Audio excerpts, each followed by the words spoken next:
بسم اللہ الرحمن الرحیم۔ السلام علیکم ورحمۃ اللہ وبرکاتہ۔ معزز ویورز، جیسا کہ آپ جانتے ہیں کہ محرم الحرام کا مہینہ اور خاص طور پہ 10 محرم الحرام یوم عاشوراء نہ صرف دین اسلام بلکہ اس سے قبل کے مذاہب میں بھی انتہائی معزز اور قابل احترام رہا ہے۔ دین اسلام سے قبل کے کافی واقعات ایسے ہیں جیسے حضرت آدم علیہ السلام کی توبہ قبول ہوئی اور حضرت نوح علیہ السلام کی کشتی کوہ جودی پہ ٹکی، طوفان نوح سے نجات ملی اس قوم کو، اور بنی اسرائیل کو فرعون سے نجات ملی۔ حضرت عیسیٰ علیہ السلام کی پیدائش کا دن بھی 10 محرم الحرام ہے، اور اس طرح محرم کے مہینے میں ہی کعبہ کو ڈھائے جانے کے ارادے سے جو لشکر آیا تھا ابراہہ کا، اس پہ اللہ کا عذاب نازل ہوا۔ البتہ دین اسلام کی تاریخ کا سب سے اہم واقعہ سیدنا حضرت حسین رضی اللہ تعالی عنہ کی مظلومانہ شہادت ہے۔ آئیے دیکھتے ہیں کہ حدیث مبارکہ کی روشنی میں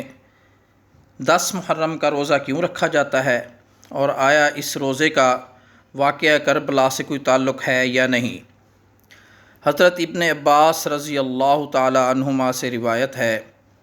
کہ رسول اللہ صلی اللہ علیہ وسلم جب مدینہ منورہ تشریف لائے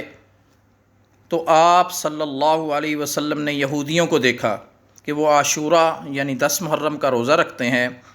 تو آپ صلی اللہ علیہ وسلم نے ان سے اس کا سبب دریافت فرمایا، تو انہوں نے بتایا یہ ایک بابرکت دن ہے۔ اس دن اللہ تعالیٰ نے بنی اسرائیل کو ان کے دشمن فرعون سے نجات دلائی تھی، اس لیے حضرت موسیٰ علیہ السلام نے اس دن روزہ رکھا تھا۔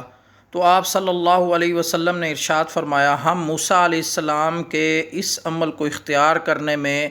تم سے زیادہ حقدار ہیں۔ چنانچہ آپ صلی اللہ علیہ وسلم نے اس دن روزہ رکھا، اور صحابہ کرام رضی اللہ تعالی عنہم کو بھی اس کا حکم دیا۔ مزید برآں اس میں ایک اضافہ کرنا ضروری ہے کہ آپ صلی اللہ علیہ وسلم کو صحابہ کرام نے عرض کیا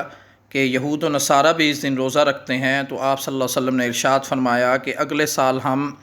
یہود و نصارہ سے مشابہت نہ ہو،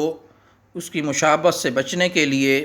ہم 9ویں کا روزہ اس کے ساتھ ملائیں گے، یعنی کہ 10ویں کے ساتھ 9ویں کا رکھیں، یا فقہائے کرام نے کہا ہے کہ 11ویں کا روزہ 10ویں کے ساتھ شامل کر لیں تاکہ مشابہت سے بچا جا سکے۔